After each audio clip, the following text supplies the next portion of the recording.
Thanks, Harry. That was good. I agree. Kindness is powerful. I got some verses I want to share from Exodus today, and then some other verses that tie in, but maybe we can just pray first. Father, I thank you for this day. I thank you for each one who's here, Lord, and I pray you would bless those who cannot be here, Lord. Encourage them and where they're at in sickness or other things that has kept them away. I pray you'd be working in their hearts, building faith and encouraging them. And I pray today, just Lord, as I share, you'd help me to knit these verses together in a way that makes sense and is a blessing to the hearer, Lord. I pray that you would just help by your Holy Spirit. Amen. Got quite a number of verses, a couple different themes. I feel like I need the Lord to help me to make it make sense to you, but I can say that it was encouraging to me. And I think there's two themes that we're going to see. I'm going to focus on the first one, and then we'll see if we get to the second one. But you can just start by turning to Exodus chapter 1.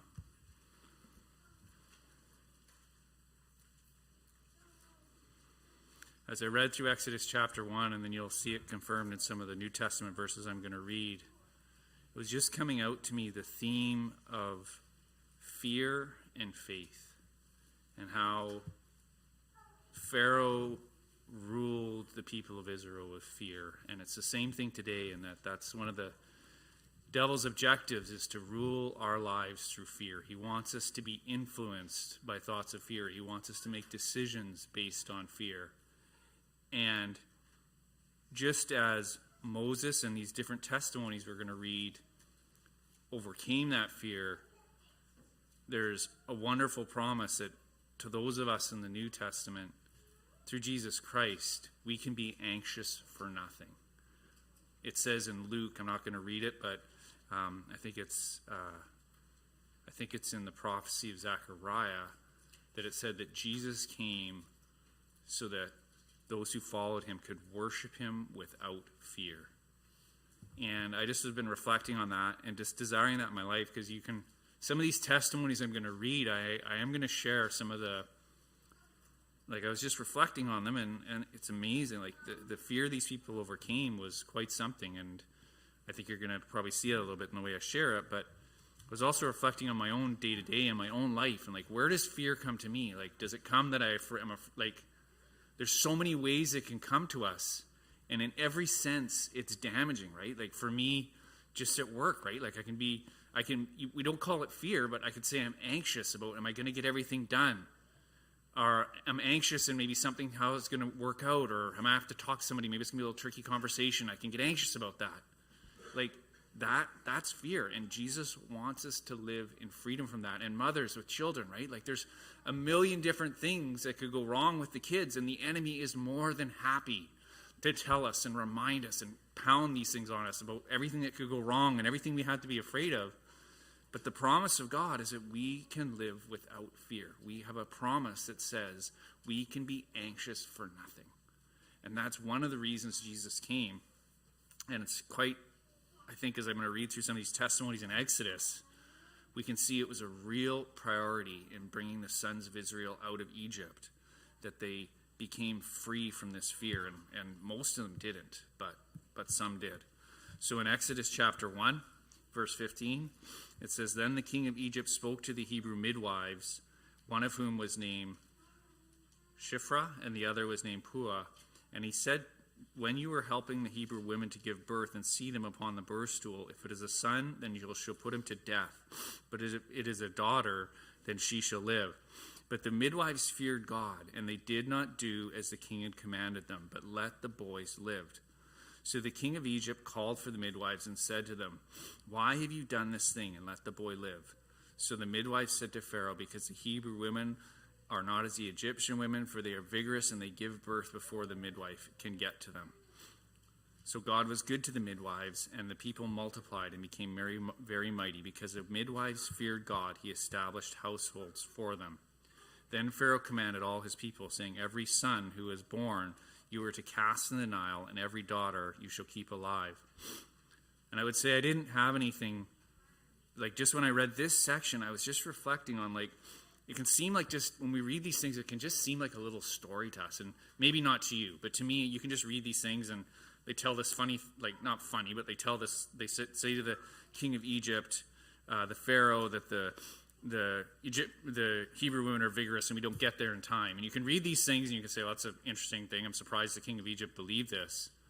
But if you take a step back and really reflect on what this is like, I don't say this to be fearful or to give fear when I'm trying to talk about overcoming fear, but the context here is these Hebrew women, they were called to stand in front of somebody like Hitler. They were called to stand in front of somebody like Herod, who killed the babies in Jesus' time. This is not a little thing. And this Pharaoh, we know from the testimonies of when Moses and Aaron stood before him, he had guys who were practicing demonic, satanic things and turning raw.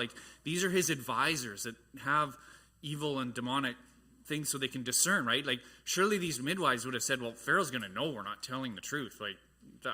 We don't really have a good story here, but I guess we'll tell this thing about the Hebrew wives, Hebrew women giving birth faster than the Egyptian women. But the crux of the testimony is not in the story they told. The crux of the testimony is that they made a decision ahead of time. That the Pharaoh had said, kill the male babies, and they decided, we're not doing it.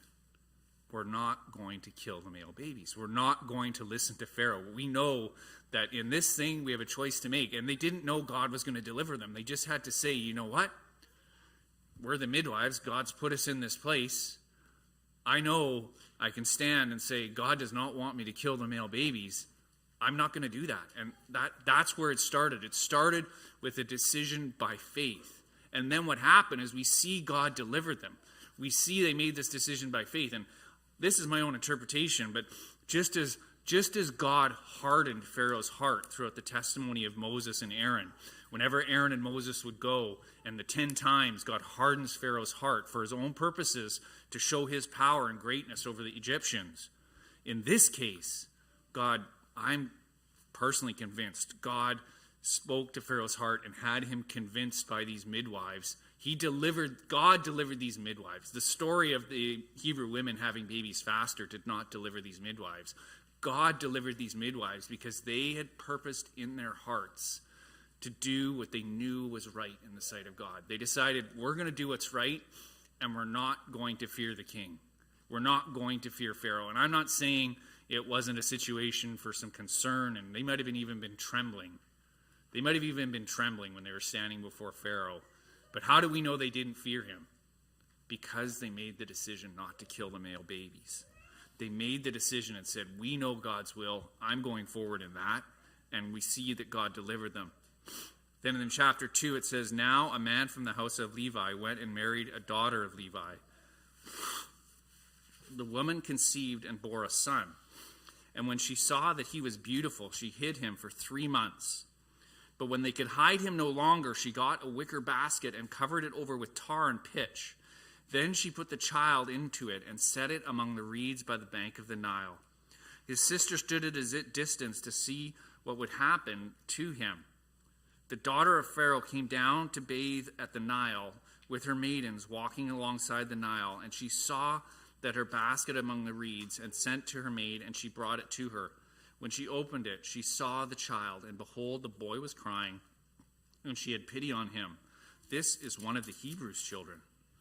Then his sister said to Pharaoh's daughter, shall I go and call a nurse for you from the Hebrew women, that she may nurse the child for you? Pharaoh's daughter said to her, go ahead. So the girl went and called the child's mother.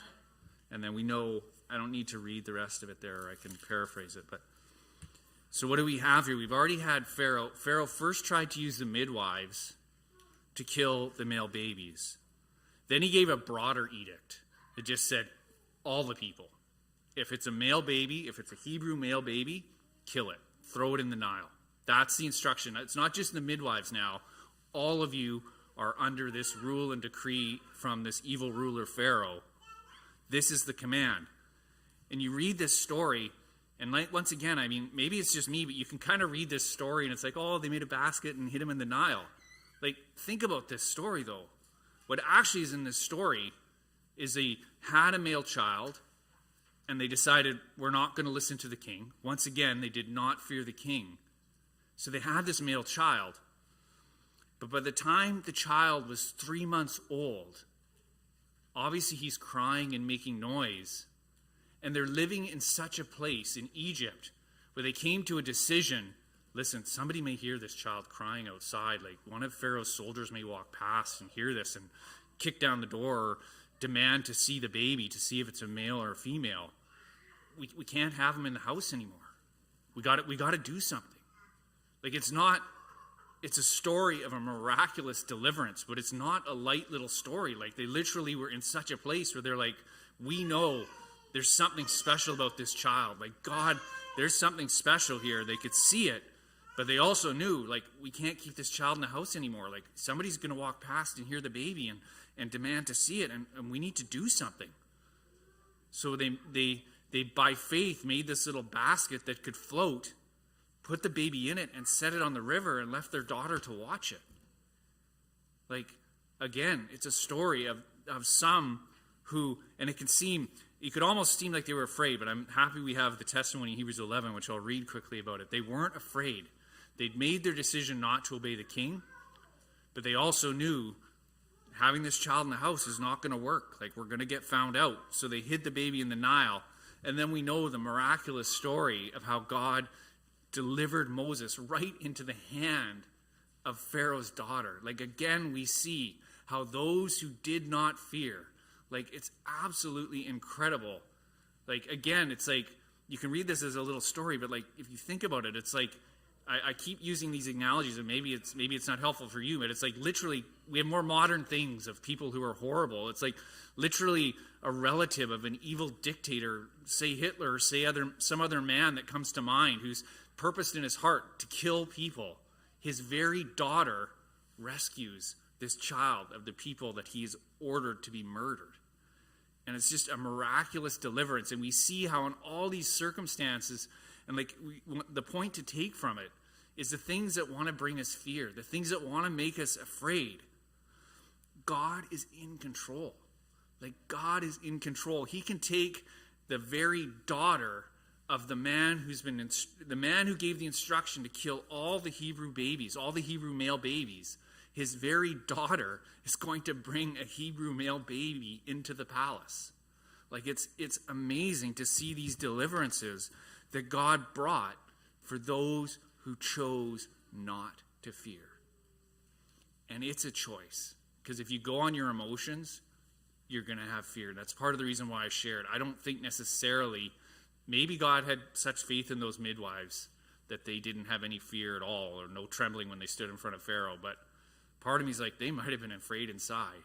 But they'd made the choice that I trust God. They'd made the choice that I'm not going to fear. They made the choice that when my emotions run against me, when my emotions tell me that I'm going to get caught, this is going to go bad, something's going to go wrong here, they made the choice to say, no, I know God does not want me to kill these babies. Therefore, I'm not going to fear. I'm going to follow through and walk in what God has shown me, and I'm not going to fear the king. I'm going to resist that fear.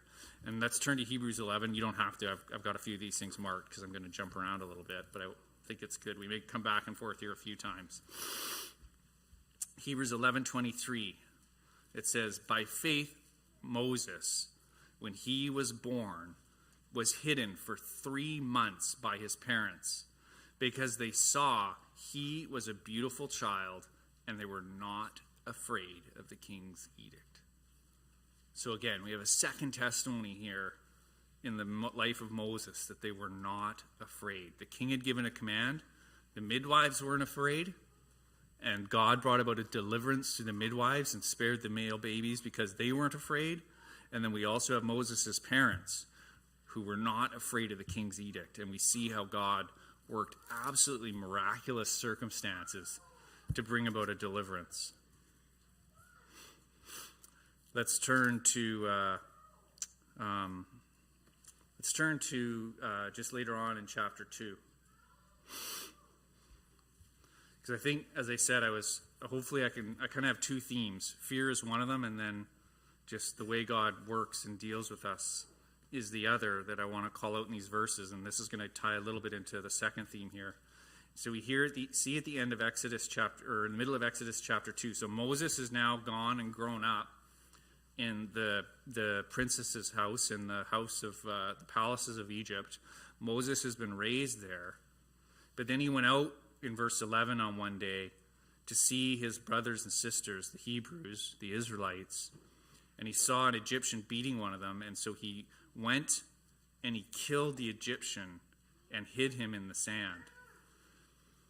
And why did he do that? Well, part of it was because he felt the injustice of it, but part of it was because somehow over the ensuing years in the Egyptian palaces, Moses had come to understand that God was going to bring a deliverance through him, that God was going to do something great through his life, that somehow God was going to effect a salvation or a deliverance on his people through Moses.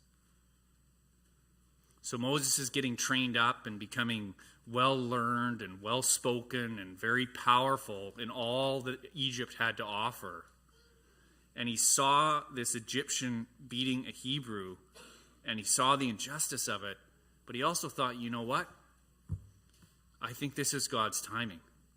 I think God is going to bring about this deliverance to me, and I think it starts today.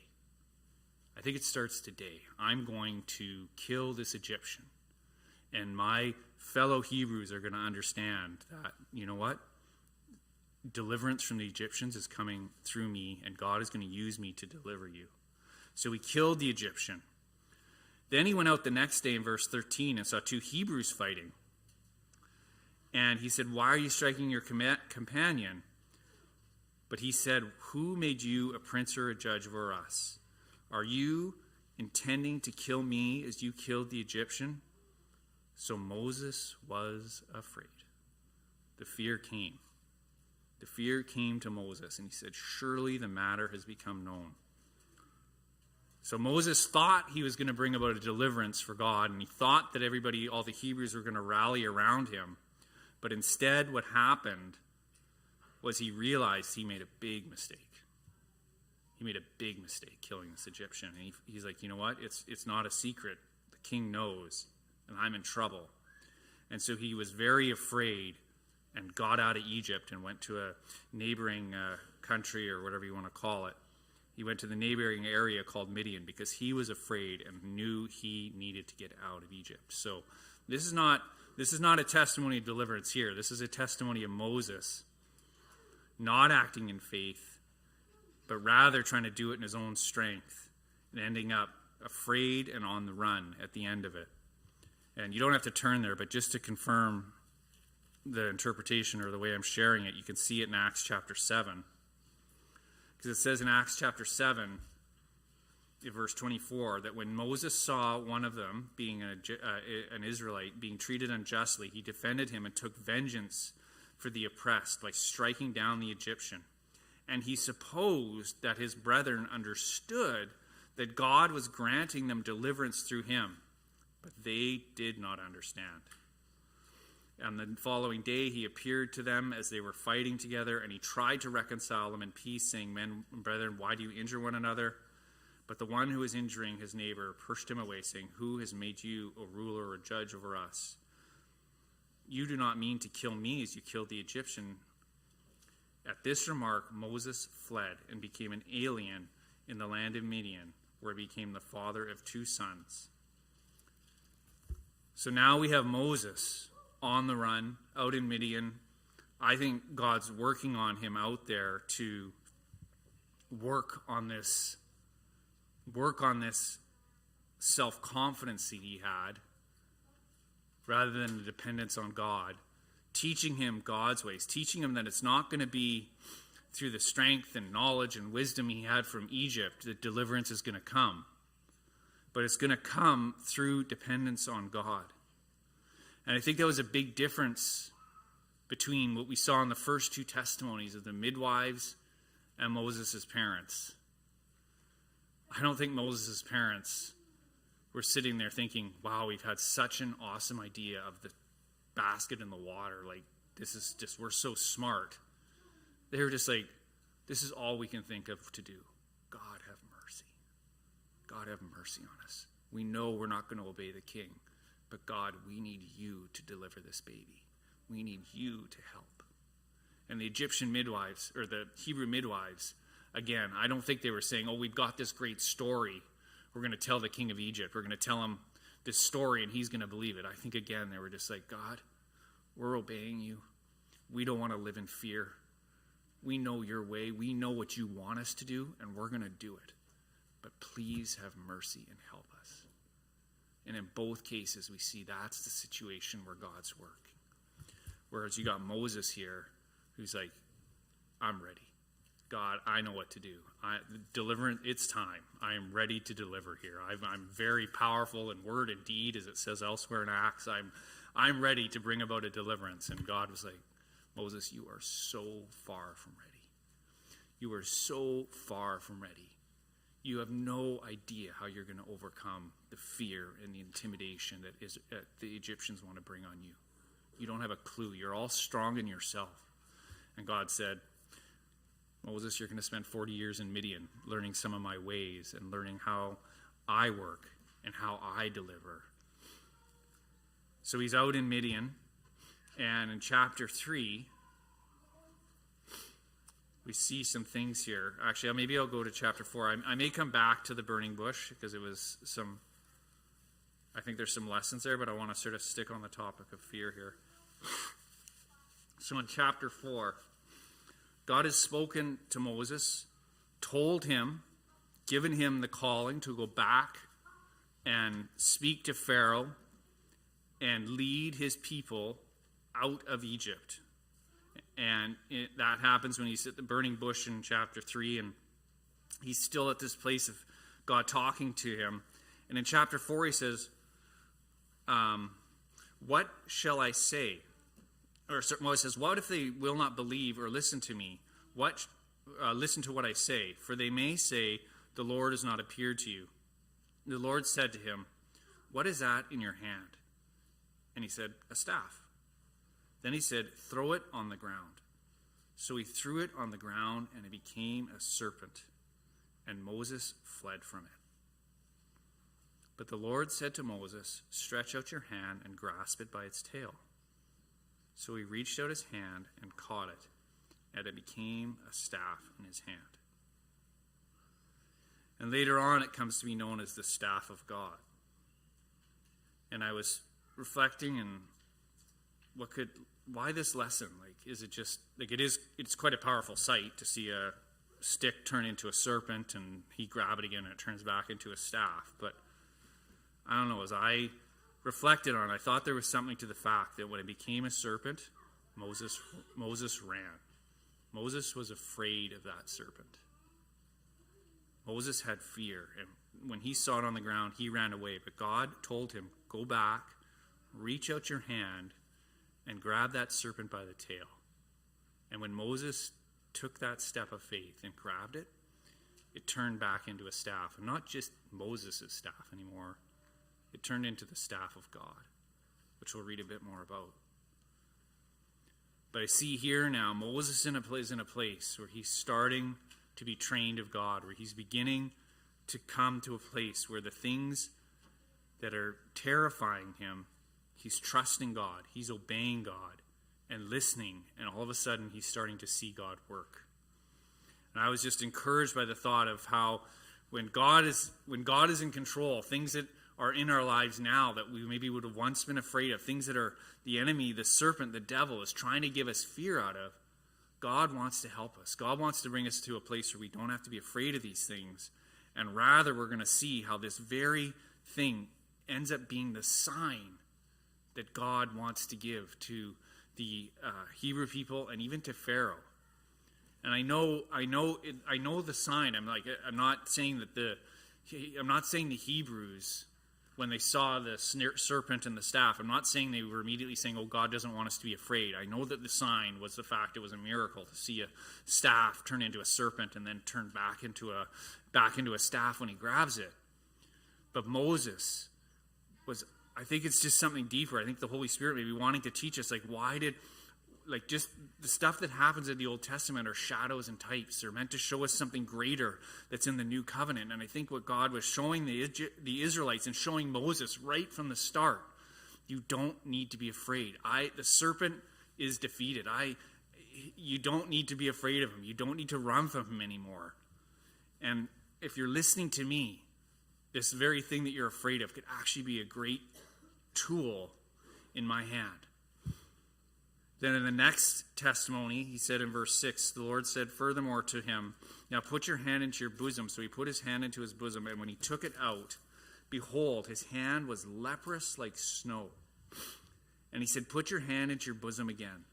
So he put his hand into his bosom again. When he took it out of his bosom, behold, it was restored like the rest of his flesh. And we can read this story, and there's a couple things that come to mind for me is like, just because I was reading a little bit of a testimony about leprosy, we read elsewhere, just a few chapters later in Exodus, that Miriam and Aaron oppose Moses, and I can tell you that it's just a little bit further, and they stand against him, and it's their pride. And Miriam is judged, and she gets leprosy because of this judgment. And in that testimony, both Moses and Aaron are like crying out to God, like, have mercy on Miriam. This is horrible. This is horrible, this judgment on her. Like, God, please. And even Moses, who's the one who they were disrespecting. And I say that, and God delivers her. And I say that not to tie it directly to this miracle, but just to show their reaction to leprosy. Like leprosy, like once again, just like some of these other testimonies, you can read these things and not think much of it or think it's an interesting miracle. But I personally think just like reaching out for the snake, and just like when the rod turned to a snake and Moses ran away from it, I just think that when Moses would have pulled his hand out of his bosom and seen it covered in leprosy, like I just think the bottom might have dropped out of his heart. Like, I don't know if you guys know that feeling when you're like really afraid of something, all of a sudden just poof, like, whoa. And again, he's sitting here going, wow, like now I have leprosy. And it all happened quickly. But I just think once again, he's like, this is not good. I have leprosy. And then God, what does he do? He says immediately, sort of following, says, put your hand back into your bosom and pull it out again. And he's healed. So what is God showing Moses? Like, God is showing Moses, like, you don't need to be afraid. Like, one of the most dreaded diseases known to man is all over you. But Moses, I'm in control here. I'm in control. And everyone who sees this is going to marvel, because everyone has the same reaction to leprosy. Everybody is afraid of leprosy. Everyone's afraid of leprosy, Moses. But I am in control of it. I'm in control. If someone gets it, I'm in control. If they're healed, I'm in control. You need, like, it's I just think that in addition to these things being a sign so the Hebrews would believe, there are also lessons. There are also lessons to be learned about God and how we can trust him. We can trust him in the face of these things. And I think the even deeper lesson here is the true new covenant lesson, which is two miracles, I would say, in the new covenant. And this is my own interpretation, but it's two miracles. Because in the new covenant, we can come to a place where we can get a little glimpse of the leprosy that's inside our heart. We can get a glimpse of the dominion that sin has in our lives. And it's worse than leprosy. It's worse than any disease, the power of sin. But Jesus was already showing us through this example that when he came that they would not have to be afraid of the serpent anymore. And he came that this leprosy that was inside our bosoms, inside our hearts, could be healed by God. The two lessons, the first two lessons he wanted Moses to know. Listen, when they're questioning you, Moses, know this, that I've defeated the serpent and you do not need to be afraid of him. And this leprosy that comes when you see what's inside your bosom, I can heal it. I can heal it. And I just think if we take a little glimpse deeper into this story and reflect on those lessons, they're powerful lessons for delivering us from fear. That Satan has been defeated. That Satan is no longer an enemy to be feared. He's an enemy to be resisted. He's an enemy to be resisted every single day, firm in the faith. but he is not an enemy to be feared. Though he prowls around like a roaring lion, seeking those he may devour. That verse is not written so that we're afraid of the devil. That verse is written so that we're on guard against him, because he is playing for keeps. He is playing for keeps. Young people, adults, the enemy wants to destroy us, and we need to be on guard against him. He wants to pull us and ensnare us and destroy us through sin. But we have the promise that through Jesus Christ, he's been defeated. And we do not need to be afraid of him, but rather we can resist him, firm in the faith. And he wants to bring us in through sin. He wants to bring us in through fear. There's all kinds of tactics he wants to use, but we can resist him because he's been defeated. And what's more, things in our own life, where we see that leprosy, where we see those areas where we struggle to believe that God can help us, we can look on this testimony of how God had complete control over the worst disease. I'm going to say the worst, maybe it wasn't, but one of the most dreaded diseases known to man at that time. God had complete control over it. In his shirt, out with leprosy. Back in his shirt, healed. God was showing Moses, I'm in control. You do not need to be afraid. And I think we can take some of that and apply it to ourselves. Maybe let's turn to Exodus chapter. Well, I want to read actually, let's turn to Exodus chapter, Exodus 5:22.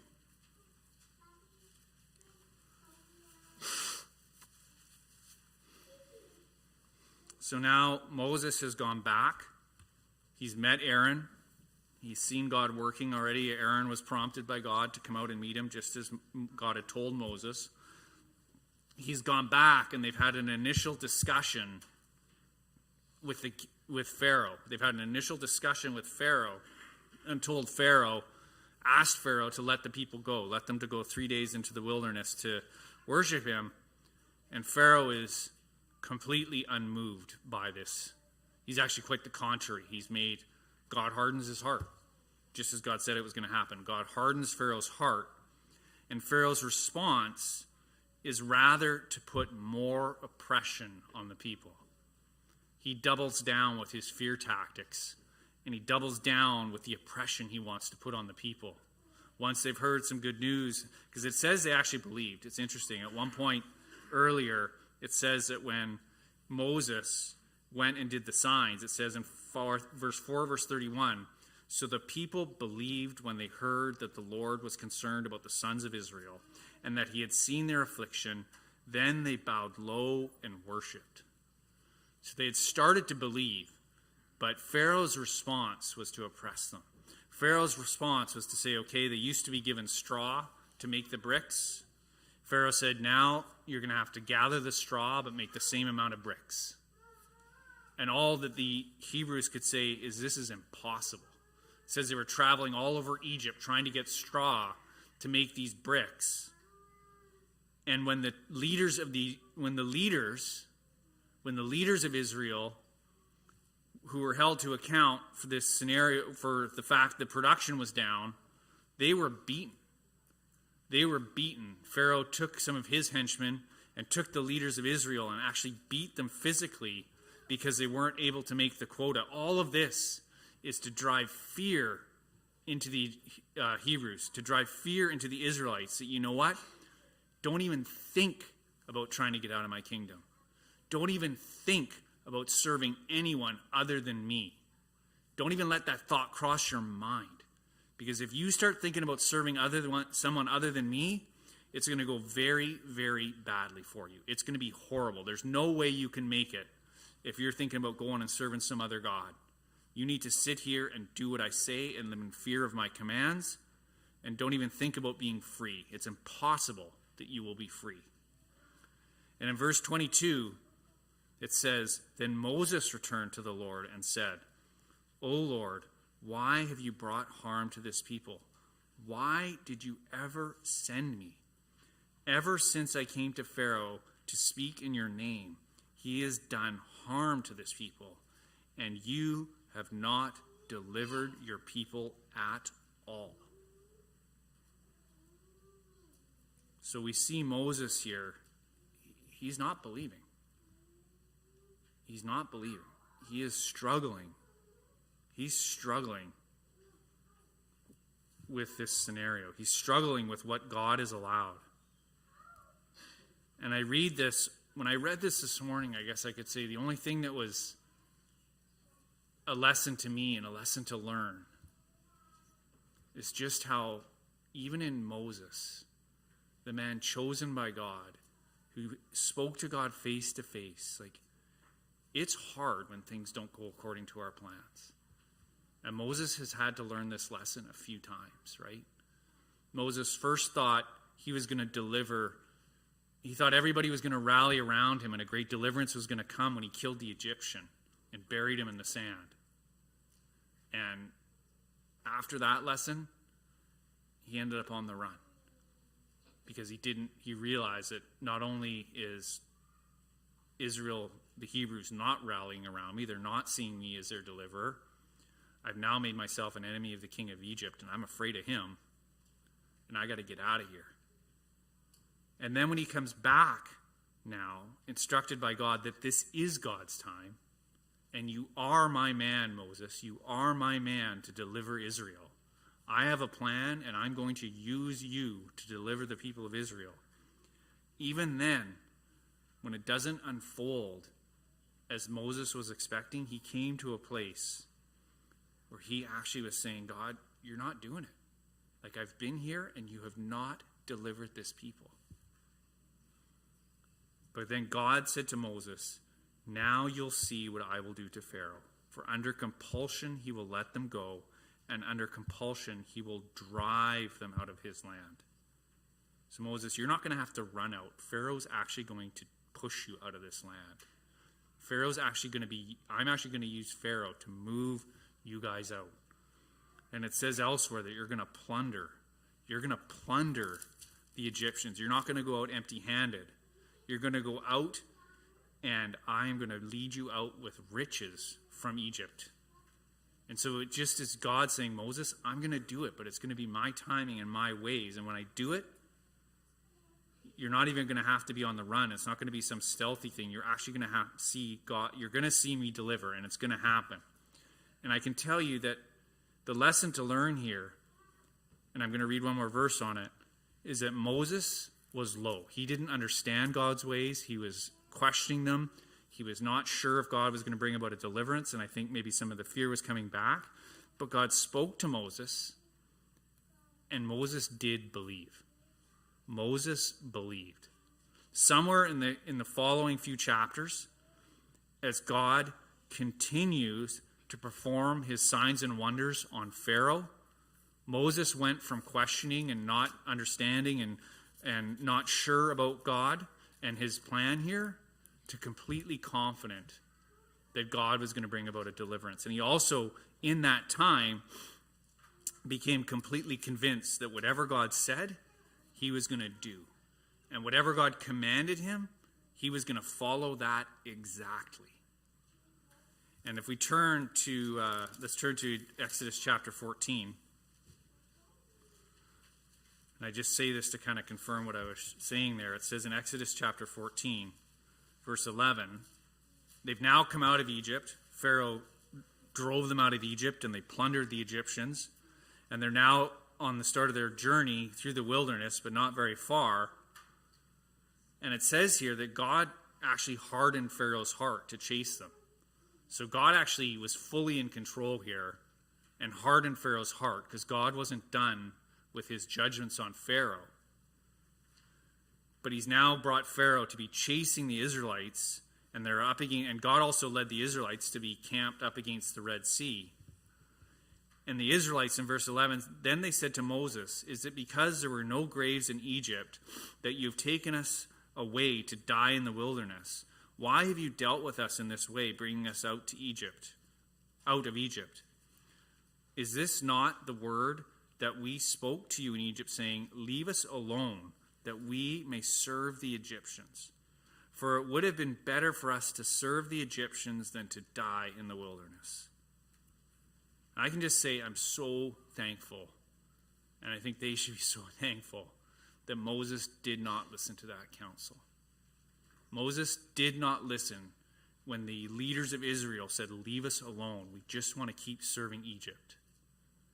I think that's an encouragement to us too, as having those we love who maybe are struggling to understand God's ways and struggling to come to a complete surrender to Jesus Christ. So we can be like Moses. When they say, leave me alone, I don't want to hear about this anymore, or however the words come, we can remember this story where Moses did not listen to them. He did not listen when they said, we just would rather stay in Egypt. This is too tough. What you're asking of us, Moses, it seems crazy. It's just so hard. We're so afraid of Pharaoh. We don't know what to do. We don't like everything that's going on here. Just leave us here to die in Egypt. Leave us here to live in Egypt and serve the Egyptians. But Moses did not listen to that. He continued to lead. He continued to plead with Pharaoh, saying, let my people go. And he, most importantly, continued to trust and obey God. And God did deliver those people. And here's what Moses says in response to this. But Moses said to the people, do not fear. Stand by and see the salvation of the Lord, which he will accomplish for you today. For the Egyptians whom you have seen today, you will never see them again forever. The Lord will fight for you while you keep silent. And what a different response. What a different response from what we read of 4 chapters ago. And what we can also know, Moses was under the old covenant. He had his struggles, but Moses never went back to where he was in the first few chapters ago where I read. I think it was chapter 6 where he sort of said, God, you've done nothing. Your deliverance isn't working. He never went back from that. He came to a place where he said, do not fear, stand by and see the salvation of God. And when multiple times, when the Israelites were on the wilderness journey and they said, we want to go back, like take us back to Egypt, Moses. This is terrible. We don't like this path that you're leading us on.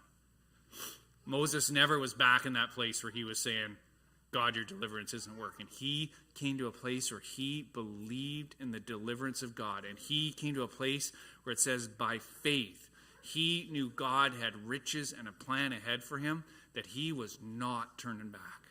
I am not turning back. I'm looking to the reward. I consider the reproach of Christ, it says in Hebrews chapter 11. Maybe I'll turn there and we'll finish there after this. I consider the reproach of Christ greater riches than anything Egypt had to offer. And he saw a lot of what Egypt had to offer. But he came to a place where he said, you're never going to see these Egyptians again. And do not fear. Stand by and see the salvation of the Lord. For the Lord will fight for you while you keep silent. Then the Lord said to Moses, why are you crying out to me? Tell the sons of Israel to go forward. As for you, lift up your staff and stretch out your hand over the sea and divide it. And the sons of Israel shall go through the midst of the sea on dry land.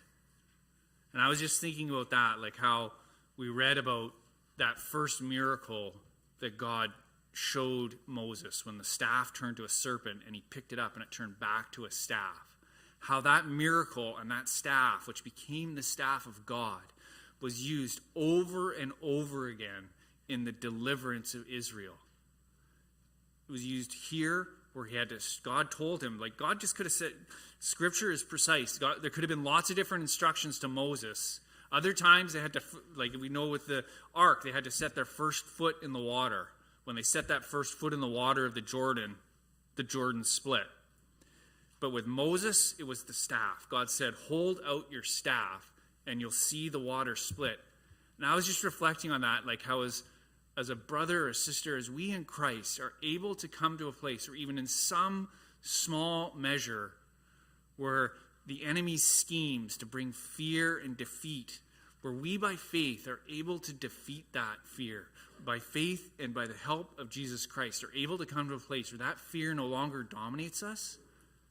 That very fear can become something that we can actually bless others with. That very victory, I shouldn't say the fear, the victory can be something that we can bless others with. As we walk through this life, we can say, you know what? Brother, sister, I know what you're feeling. I've been in that place. I've suffered from that. I know how the enemy works, and the Lord can give you words because he can't probably say these things as plainly as I am. but we can at least pray. We know how the enemy works, and we can see him at times working in others to bring fear and oppression, to make those who are trying to escape the king of Egypt just come under his grasp through fear and anxiety and all the things he wants to bring. But as we've been given a victory, as we've been helped by Jesus Christ to overcome, to know that Satan is a defeated foe, that at the cross he was completely disarmed and made a spectacle of, as we believe that and apply it in our lives, it can also be used to be a blessing to others. That very staff was used to hold out, and when the staff went out, when the people saw the staff go out, the sea parted. And what happens later on? The people are afraid, like they're suffering. We have lack of water. We have no water. What are we going to do? I think you can double check me because I read it this morning. I think it says it again. It would have been better to die in Egypt. I think again, their minds are going back to Egypt. And what does God tell Moses to do? Take the staff again. Take the staff again and strike the rock. And the water comes out. And I just was reflecting on that, thinking, you know what? I think this could be, I'm sure there's a lot more to it because we know at other times Moses was instructed not to strike the rock with the staff. Like, I know there's more lessons here, but I just see the testimony of Moses running away from that serpent, God telling him to go back and grab that serpent by the tail, and that serpent became a staff. And that staff became the staff of God, a testimony that God was able to use through Moses throughout the deliverance of the sons of Israel. That's because it even says it when he left when he left Midian. He said, he left with on a donkey, he left with his wife, and he left with his child, his son, and he left with the staff of God. He left Midian with that testimony that God had turned that serpent into a staff.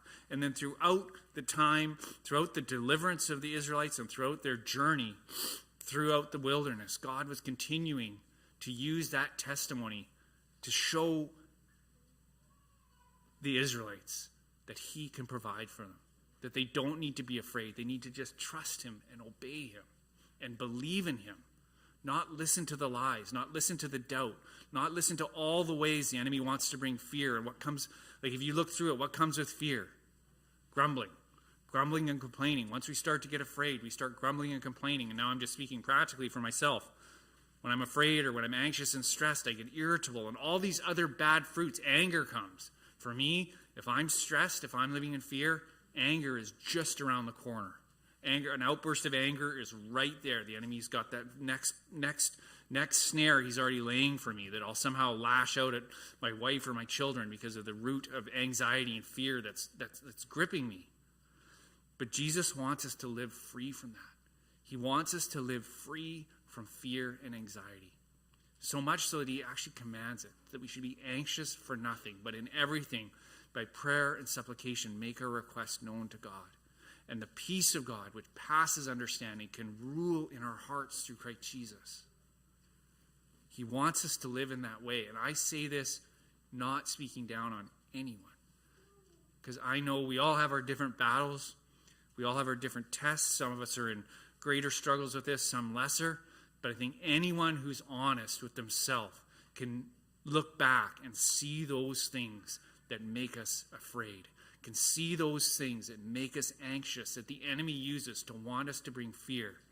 And in every one of those, Jesus Christ wants to deliver us. He wants to give us a testimony in it. He wants to turn that serpent into a testimony that we trusted Jesus and he helped us, and we don't have to live in fear of that anymore.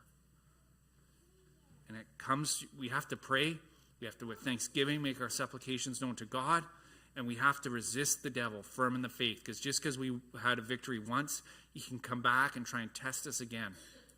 But he wants us to live free from fear. Let's turn to Hebrews 11.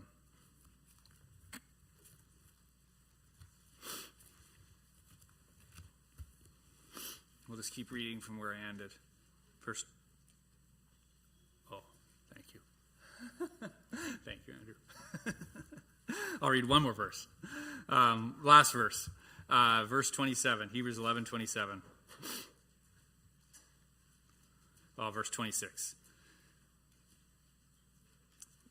verse 25, choosing rather to endure ill treatment with the people of God rather than to enjoy the passing pleasure of sin, considering the approach of Christ greater riches than the treasures of Egypt, for he was looking to the reward. By faith he left Egypt, not fearing the wrath of the king, for he endured as seeing him who is unseen. So we can see that just the testimony of Moses. By faith he left the pleasures of Egypt. He considered the reproach of Christ greater riches than the treasures of Egypt because he was looking to the reward. And by faith he left, not afraid of the wrath of the king. The first time he left, he was terrified of the wrath of the king. But the second time he left, he had no fear of the wrath of the king because God was doing it his way and bringing about a deliverance by faith.